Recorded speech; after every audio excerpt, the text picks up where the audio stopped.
kan swal na krangat dingan ningla endu do tu pathianin anei sin mi fapa in pek zo zudaram Bethlehem mi choro kong sunga dân dai dai qua dai dai lấy dun dun đam nát pur tu arazo hile tu na hin akum qua amin thang se Immanuel din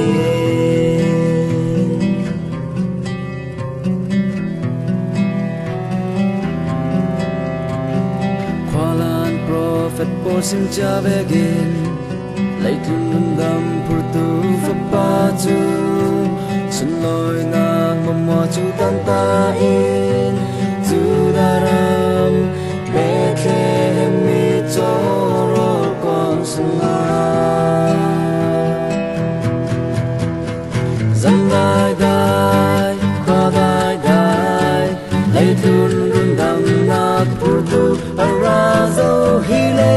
tu na hin akum qua amin thang se Immanuel din